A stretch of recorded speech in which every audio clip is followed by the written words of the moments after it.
Assalamualaikum warahmatullahi wabarakatuh. Kami dari kelompok 2 di sini akan mendiskusikan tentang wilayah-wilayah dalam hukum internasional. Nah, di sini sudah ada rekan kami. Yang sebelah kiri saya ada Agung Teruna. Silakan perkenalkan. Hai teman-teman, gimana pada sehat nggak? Di zaman COVID ini di rumah terus ya. Jangan lupa 3M. Apa tuh? Mencuci tangan, pakai masker, menjaga jarak. Oke. Kayak kita ini menjaga jarak. Sebelah kanan saya ada Pak Fauzul Ma'ruf. Silakan Pak, perkenalkan kamera. Selamat malam, Assalamualaikum warahmatullahi wabarakatuh. Perkenalkan, nama saya Fauzul Ma'ruf. Di sini kami mencoba untuk menjelaskan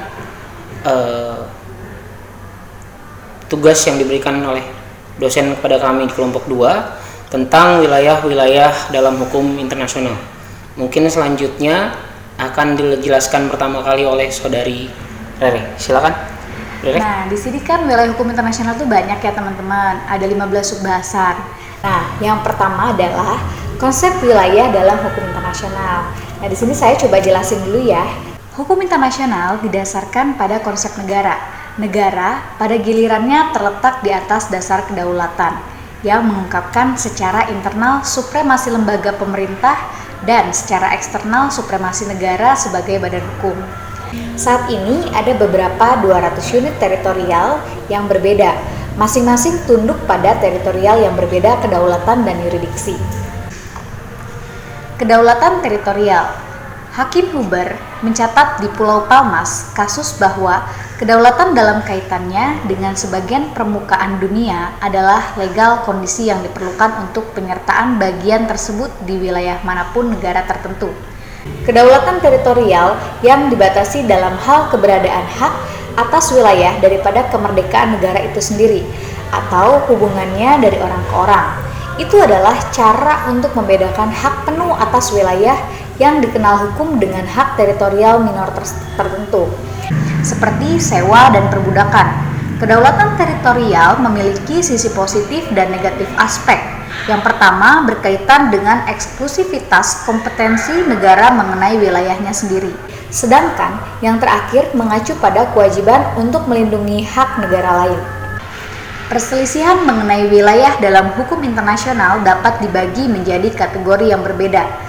Perselisihan mungkin mengenai status negara sendiri, yaitu semua wilayah yang terdiri dari negara bagian tertentu, terlepas dari wilayah yang sebenarnya berada di bawah kedaulatan suatu negara. Internasional, hukum nasional juga mengakui wilayah yang tidak ada kedaulatannya. Seperti itu, wilayah ini dikenal sebagai terra nullius. Selain itu, ada kategori teritori disebut res communis yang berbeda dengan terra nullius. Pada umumnya tidak mampu direduksi menjadi kontrol kedaulatan. Contoh utama ini adalah laut lepas, yang bukan milik siapapun dan dapat digunakan oleh semua. Contoh lainnya juga ada luar angkasa. Negara bagian baru dan hak atas teritori. Pada dasarnya ada dua metode, di mana entitas baru dapat memperolehnya kemerdekaan sebagai negara baru dengan cara konstitusional, yaitu dengan kesepakatan dengan administrasi pengendali sebelumnya dalam devolusi tertib kekuasaan, atau dengan cara non-konstitusional, biasanya dengan paksaan, bertentangan dengan keinginan dari penguasa sebelumnya. Agar suatu unit dapat dianggap sebagai negara di bawah hukum internasional, ia harus sesuai dengan kondisi hukum untuk pendukung yang menetap, yang dapat ditentukan luas tanah dan kemampuan untuk menjalin hubungan hukum. Namun, di bawah hubungan hukum internasional tradisional, sampai seseorang memiliki suatu negara, orang tidak dapat berbicara persyaratan hak atas wilayah, karena tidak ada badan hukum manapun mampu memegang gelar hukum. Jadi, untuk menentukan proses akuisisi hak atas wilayah, pertama-tama orang harus menunjukkan ke negara bagian yang mapan. Beberapa ide telah dikemukakan untuk menjelaskan hal ini. Satu teori adalah berkonsentrasi atas kemunculan faktual dari negara baru dan untuk menerimanya sejak negara baru ada di atas sebidang tanah. Hukum internasional seharusnya tidak melihat lebih jauh, tetapi menerima realitas kepemilikan saat ini, kemerdekaan sebagai yang menunjukkan kepemilikan, yaitu kepemilikan yang sah. Akuisisi wilayah tambahan. Yang pertama, perjanjian batas dan penghargaan batas. Yang kedua, pertambahan. Yang ketiga, penaklukan dan penggunaan kekuatan. Yang keempat, pelaksanaan kontrol yang efektif. Jadi, bahwa terlepas dari cara-cara akuisisi itu, hanya mengandalkan persetujuan negara dan konsekuensi kedaulatan. Metode untuk memperoleh wilayah tambahan adalah dengan pelaksanaan kontrol efektif yang berdaulat. Kontrol seperti itu harus membebaskan tindakan berdaulat, tetapi apa yang akan menjadi efektivitas itu relatif dan akan bergantung pada, misalnya, sifat geografis wilayah tersebut, ada atau tidaknya klaim yang bersaing dan faktor relevan lainnya, seperti sebagai reaksi internasional. Wilayah kedaulatan tidak hanya dapat diperoleh, tetapi juga dapat hilang cara-cara pada dasarnya mencerminkan cara-cara akuisisi. Di sini selanjutnya tentang integritas teritorial, penentuan nasib sendiri, dan berbagai klaim. Siapa dulu nih yang ngejelasin? Boleh? Saya dulu, boleh? Oke. Ya, silakan. Ini yang keberapa tadi? Yang kedua ya? Yang kedua. Integritas teritorial, penentuan nasib sendiri, dan berbagai klaim. Ada sejumlah konsep lain yang mungkin memiliki relevansi dalam situasi teritorial, mulai dari penentuan nasib sendiri hingga sejarah dan klaim geografis. Penentuan nasib sendiri tidak dapat digunakan untuk klaim teritorial yang lebih besar, bertentangan dengan batas-batas yang diterima secara internasional dari negara-negara yang berdaulat. Tetapi mungkin ada gunanya dalam menyelesaikan kasus garis perbatasan yang disengketakan dasar keinginan penduduk. Selain itu, orang mungkin perlu memperhatikan kepentingan penduduk lokal di mana penentuan batas setidaknya telah menghasilkan pergeseran garis dalam pandangan salah satu pihak. Klaim geografis telah diajukan sepanjang sejarah. Uti Posedetis didefinisikan sebagai berikut. Inti dari prinsip terletak pada tujuan utamanya untuk mengamankan penghormatan terhadap batas teritorial pada batas kemerdekaan tercapai. Seperti itu, batas-batas teritorial mungkin tidak lebih dari delimitasi antara perbedaan divisi administratif atau koloni, semua tunduk pada kedaulatan yang sama. Dalam hal itu, penerapan prinsip uti possidetis membuahkan hasil batas administratif diubah menjadi batas internasional dalam arti sebenarnya dari istilah tersebut. Selanjutnya, di luar uti possidetis. Prinsip uti possidetis tidak mampu menyelesaikan semua wilayah atau batas masalah di mana ada perjanjian yang berlaku yang relevan. Maka ini akan dibuang masalah tersebut sepenuhnya. Memang setelah didefinisikan dalam perjanjian, sebuah perbatasan internasional mencapai keabadian sehingga bahkan jika perjanjian itu tidak lagi berlaku, kelanjutan batas tidak terpengaruh dan hanya dapat diubah dengan persetujuan negara bagian secara langsung. Di sisi lain, di mana garis yang ada diubah menjadi batas internasional berdasarkan prinsip tidak dapat secara meyakinkan diidentifikasi dengan bantuan materi otoritatif. Maka, prinsip uti possidetis harus memungkinkan penerapan yang lain. Pada dasarnya, prinsip-prinsip lain ini berfokus pada gagasan efektif dan kontrol efektif. Selanjutnya, sungai batas internasional. Aturan khusus telah berkembang dalam hukum internasional yang berkaitan dengan perbatasan sungai. Secara umum, di mana ada saluran yang terdapat di navigasi, batasnya akan ikuti garis tengah saluran itu. Itu merupakan prinsip tollweg. Di mana tidak ada saluran garis seperti itu, garis batas secara umum akan berada di tengah garis sungai itu sendiri atau lengan utamanya. Batas masing-masing garis akan berlanjut sebagai garis median jika sungai itu sendiri berubah sebagai akibat dari pertambahan bertahap pada satu tepian. Kepulauan Falkland. Perselisihan panjang antara Inggris dan Argentina atas Kepulauan Falkland atau Las Malvinas dengan baik menggambarkan faktor-faktor kompleks yang terlibat dalam penyelesaian masalah tentang hak atas wilayah. Pulau itu rupanya ditemukan oleh seorang kapten laut Inggris pada tahun 1592. Tetapi Baru pada tahun 1764, Inggris mendirikan satu Falklands Barat. Pada tahun 1767, Perancis menjual permukiman mereka ke negara Spanyol. Permukiman Inggris itu ditaklukkan oleh Spanyol pada tahun 1770, tetapi dikembalikan lagi kepada Inggris tahun 1774. Pemukiman Inggris ditinggalkan untuk ekonomi, tetapi sebuah plakat yang menyatakan kedaulatan ditinggalkan. Itu orang Spanyol pergi pada tahun 1811. Pada tahun 1774, permukiman Inggris ditinggalkan untuk masalah ekonomi, tetapi sebuah plakat yang menyatakan kedaulatan ditinggalkan. Pada tahun 1816, United Province of the River Plate dari Argentina mendeklarasikan kemerdekaan dari Spanyol dan 4 tahun kemudian mengambil alih kepemilikan resmi pulau-pulau itu. Selanjutnya, warisan umum umat manusia. Proklamasi daerah tertentu sebagai warisan bersama pada manusia telah menimbulkan pertanyaan, apakah bentuk baru dari rejim teritorial telah atau sedang dalam proses dibuat.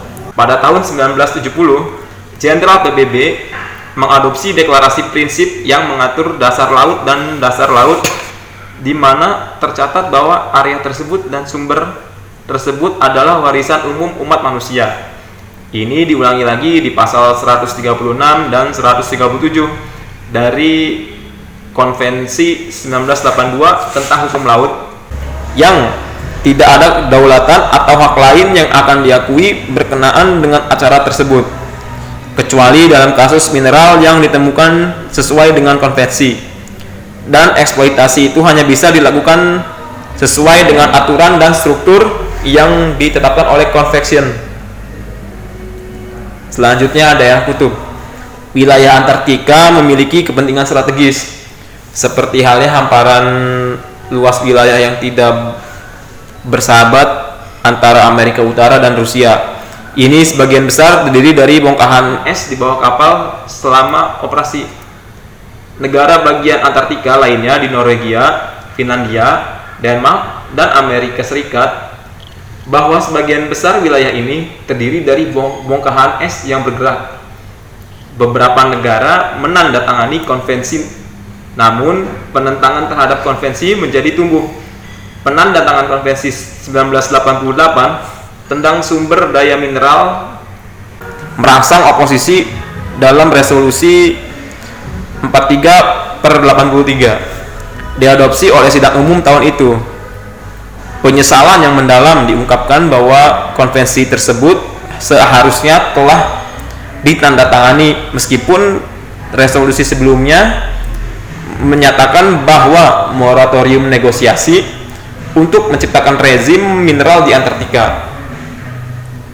Selanjutnya, sewa dan perbudakan. Berbagai hak hukum yang dapat dilaksanakan oleh negara di atas wilayah negara lain yang tidak mencapai kedaulatan absolut mungkin ada. Hak tersebut dilampirkan ke tanah dan mungkin akan ditegakkan meskipun kepemilikan wilayah tertentu pada hak telah diteruskan ke penguasa lain. Contoh perbudakan mencakup hak untuk menggunakan pelabuhan atau sungai, wilayah yang begitu terikat, atau sebagai alternatif, sebuah kewajiban untuk tidak membentengi kota atau wilayah tertentu di wilayah tersebut. Perbudakan mungkin ada untuk kepentingan komunitas internasional atau sejumlah besar negara bagian. Terima kasih ya untuk pemaparannya. Selanjutnya di sini akan dilanjutkan pemaparannya oleh Pak Fauzul Ma'ruf. Silakan Pak. Baik. Di sini saya akan mencoba memaparkan lanjutan kegiatan tugas untuk bagian yang ketiga mengenai hukum luar angkasa. Batas mewakili garis pemisah antara wilayah kedaulatan negara, bukan hanya di permukaan bumi, tetapi juga di lapisan bawah tanah dan di sekitar kolom udara. Pesawat udara hanya dapat melintasi wilayah udara negara dengan persetujuan negara bagian tersebut, dan di mana yang belum diperoleh instruksi ilegal, akan tetapi yang akan membenarkan eksepsi, namun prinsip lengkap kedaulatan negara yang tunduk dikualifikasikan tidak hanya oleh berbagai multi konvensi lateral dan bilateral yang mengizinkan pesawat untuk menyeberang, mengadakan kontrak dalam kondisi yang diakui dan dalam terang peraturan yang diterima, tapi juga oleh perkembangan dari hukum luar angkasa dimaksud. Pengertian dan batas luar angkasa. Aturan Usque ad Coelum menyediakan bagi negara bagian kedaulatan atas wilayah udara teritorial ke tingkat yang tidak dibatasi, tidak layak jika menyangkut eksploitasi ruang angkasa untuk mendapatkan individu persetujuan negara untuk lewatnya satelit dan kendaraan lain yang mengorbit lebih dari 100 mil di atas permukaan. Kedaulatan negara atas wilayah udara mereka dibatasi ketinggiannya, paling banyak ke titik di mana ruang udara bertemu dengan ruang itu sendiri, tepatnya di mana letak batas sulit untuk dikatakan dan akan bergantung pada teknologi dan faktor-faktor lain. Tetapi angka antara 50 dan 100 mil telah ditetapkan dan diteruskan. Saat pesawat konvensional dikembangkan untuk mencapai ketinggian yang lebih tinggi, demikian dinyatakan ingin melihat kedaulatan mereka meluas di ketinggian, dan itu juga ketidakpastian sejati, ketakutan untuk menyerahkan apa yang mungkin terbukti ada di dalam hukum internasional. Hak kedaulatan yang berharga di masa depan telah mencegah kesepakatan apapun tentang batasan dari perbatasan khusus ini. Rezim hukum luar angkasa diklarifikasi dengan tanda tangan tahun 1967 mengenai perjanjian tentang prinsip-prinsip yang mengatur kegiatan negara-negara dalam eksploitasi, ransum, dan penggunaan luar angkasa, termasuk bulan, langit, dan lainnya. Tujuan utama dari rezim internasional menjadi mapan mencakup: 1. Sebuah pengembangan sumber daya alam bulan yang tertib dan aman. 2. Pengelolaan rasional dari sumber daya tersebut. Ketiga, perluasan peluang dalam penggunaan sumber daya tersebut. Yang keempat, pembagian yang adil oleh semua negara pihak dalam manfaat yang diperoleh. Selanjutnya mengenai telekomunikasi. Bisa dibilang aplikasi teknik eksploitasi ruang yang paling berguna telah terciptanya jaringan telekomunikasi. Ini telah revokomunikasi dan memiliki pendidikan yang sangat besar serta potensi hiburan. Kerangka hukum pemanfaatan ruang di bidang telekomunikasi. Nication disediakan oleh berbagai Intelsat, telekomunikasi internasional, communication satellite, perjanjian yang memungkinkan negara-negara anggota internasional Telecommunication Union untuk membantu mengembangkan tablis sistem. Meskipun banyak pekerjaan pada kenyataannya dilakukan oleh perusahaan Amerika, khususnya Comsat, pada tahun 1971, komunis negara membentuk jaringan satelit telekomunikasi mereka sendiri, disebut Inter-Sputnik. Rezim internasional untuk eksploitasi sumber daya orbit atau spektrum dibangun berdasarkan perjanjian pada tahun 1967. Pada tahun 1973, konvensi dan protokol telekomunikasi dan berbagai internasional peraturan radio Persatuan Telekomunikasi, peraturan radio spektrum dilakukan di Konferensi Radio Administrasi Dunia. Jadi kurang lebih seperti itu pemaparan dari kami tentang wilayah-wilayah dalam hukum internasional. Nah, gimana nih kita mendiskusikan terkait masalah ini? Pada intinya kan gini ya, kalau misalnya yang namanya wilayah-wilayah dalam hukum internasional, wilayah itu mana aja sih? Pasti kan otomatis dibagi dari daratan, lautan, serta udara. Udara itu termasuk luar angkasa, bener nggak? Ya. Bener ya, luar angkasa. Tapi kalau misalnya untuk lautan, itu batasnya gimana ya? Baik, coba sedikit saja untuk menjelaskan tentang zona ekonomi eksklusif, di mana kegiatan atau batas lautan itu sendiri terhadap suatu negara bisa diukur dari zona ekonomi eksklusif itu, berapa mil laut wilayah batas antar suatu negara, kemudian di mana batasan wilayah yang bebas untuk dilakukan. Hal ini dimaksudkan untuk suatu negara bisa memakai eksploitasi, dan pada saat negara lain masuk harus mendapatkan izin terlebih dahulu untuk mengeksploitasi wilayah tersebut. Mungkin masih ingat kegiatan yang dilakukan oleh Menteri Susi pada saat dia coba menenggelamkan kapal-kapal asing yang tidak memiliki izin pada saat mereka memasuki teritorial Indonesia. Nah, itulah mungkin letak batas ZEE yang dihitung oleh beliau. Mungkin seperti itu. Berarti memang sudah ada ya batas-batasannya setiap negara itu ya. Baik.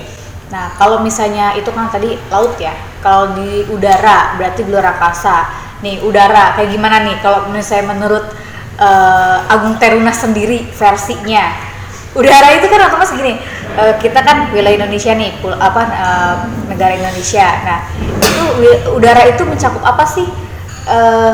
Daratannya aja atau lautan atau gimana nih? Jadi perbatasan udara, wilayah udara itu meliputi daerah yang berada di wilayah negara atau di wilayah darat dan wilayah laut. Jadi batasnya tuh hampir sama kayak laut, Bang.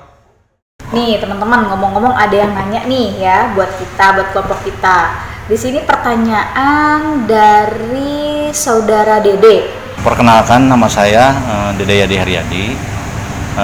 Saya ingin bertanya kepada saudara, bagaimana cara menentukan batas wilayah suatu negara?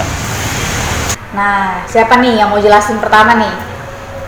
Mungkin saya dulu. Oh, boleh, Oke. boleh. Wilayah itu sebuah daerah yang dikuasai atau menjadi teritorial dari sebuah kedaulatan. Pada masa lalu, seringkali sebuah wilayah dikelilingi oleh batas-batas kondisi fisik alam. Contoh, sungai, gunung, atau laut. Sedangkan setelah masa kolonialisme, batas-batas tersebut dibuat oleh negara yang menduduki daerah tersebut. Dan berikutnya, dengan adanya negara atau bangsa, istilah yang lebih umum digunakan adalah batas nasional, bahwa yang dinamakan wilayah atau teritorial dari suatu negara itu terdiri dari 3 dimensi, yaitu wilayah daratan atau land territory, wilayah perairan atau water territory, dan wilayah udara atau air territory. Wilayah negara itu bisa diperbatas juga oleh tembok atau pagar yang dibangun untuk menambah keamanan. Batas wilayah suatu negara menurut hukum internasional dapat ditentukan melalui perjanjian dengan negara yang berbatasan. Yang kedua, keadaan alamnya. Daerah atau wilayah adalah tempat berlakunya susunan kekuasaan negara, di mana batas-batas daerah negara ini ditentukan dengan perjanjian dengan negara-negara tetangga, baik perjanjian yang tertulis maupun yang tidak tertulis. Mungkin itu jawaban dari saya atas pertanyaan terima tadi. kasih ya untuk saudara Dede atas pertanyaannya. Puas nggak puas gimana nih? Puas kali ya, saudara Dede. Mudah-mudahan sih puas ya atas jawaban dari saya. Agung ini. Nah, di sini juga ada lagi nih yang nanya dari saudari Eva. Halo, saya Eva. Saya mau nanya bagaimana yurisdiksi wilayah udara suatu negara dalam perspektif hukum internasional. Pak Fauzo boleh jawab. Boleh deh, saya coba bantu untuk jawab. Bagaimana yurisdiksi wilayah udara suatu negara dalam perspektif hukum internasional? Baik, kedaulatan suatu negara tidak bersifat mutlak atau absolut. Akan tetapi pada batas-batas tertentu harus menghormati kedaulatan negara lain yang diatur melalui hukum internasional. Hal ini yang kemudian dikenal dengan istilah kedaulatan negara bersifat relatif.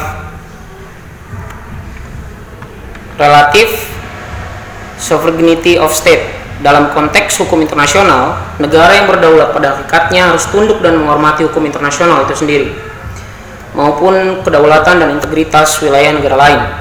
Wilayah udara yang terdapat di atas wilayah darat, perairan, pedalaman, dan laut wilayah termasuk ke dalam yurisdiksi suatu negara. Yurisdiksi wilayah udara negara ditetapkan dalam yurisdiksi ruang udara, diatur dalam bab 2, pasal 3 dan 4 Konvensi Tokyo pada tahun 1963. Menurut pasal 3 ayat 1 dalam konvensi tersebut, yang mempunyai yurisdiksi terhadap tindak pidana pelanggaran maupun pidana kejahatan dalam pesawat udara adalah negara yang mendaftar pesawat udara dimaksud. Hak dan kewajiban negara di atas wilayah negara asing adalah sebagai berikut: lewat dengan cepat, melalui atau di atas selat, menghindarkan diri dari ancaman-ancaman atau penggunaan kekerasan maupun terhadap kedaulatan, keutuhan wilayah, atau kemerdekaan politik negara yang berbatasan dengan selat, atau dengan cara lain ataupun yang melanggar asas-asas hukum internasional yang tercantum dalam Piagam PBB, menghindarkan diri dari kegiatan apapun selain transit secara terus-menerus, langsung dan cepat mungkin dalam cara normal kecuali diperlukan karena force majeure atau kesulitan dan mematuhi ketentuan lain. Sementara mungkin itu yang bisa dijelaskan atas pernyataan. Oke, terima kasih ya Pak Fauzul. Ini selanjutnya ada pertanyaan lagi dari saudara Puja ya. Assalamualaikum, perkenalkan nama saya Puja. Saya mau nanya bagaimana cara menentukan garis batas laut teritorial. Terima kasih. Wassalamualaikum warahmatullahi wabarakatuh. Oke, yang tadi kita bahas ya, batas lautan itu di mana aja. Nah, karena tadi udah dibahas sedikit sama Agung, jadi di sini coba saya untuk menjelaskan kembali ya terkait tentang batas laut teritorial itu, cara menentukannya itu gimana. Nah, jadi luas wilayah laut Indonesia itu sekitar 7.900.000 km persegi. Ini berarti luas wilayah laut lebih dari 4 kali luas daratannya, benar ya? Iya. Jadi 4 kali lipat lah ya dari daratan itu. Terus sesuai dengan hukum laut internasional yang telah disepakati oleh PBB pada tahun 1982, batas wilayah perairan laut Indonesia dapat dibedakan atas 3 macam, yaitu batas laut teritorial, yang kedua batas laut kontinen, yang ketiga batas zona ekonomi ZEE dan zona tambahan. Itu ZEE yang tadi Pak Fauzul jelasin ya. Nah, jadi batas laut teritorial itu adalah garis hayal yang berjarak 12 mil laut dari garis dasar ke arah laut lepas.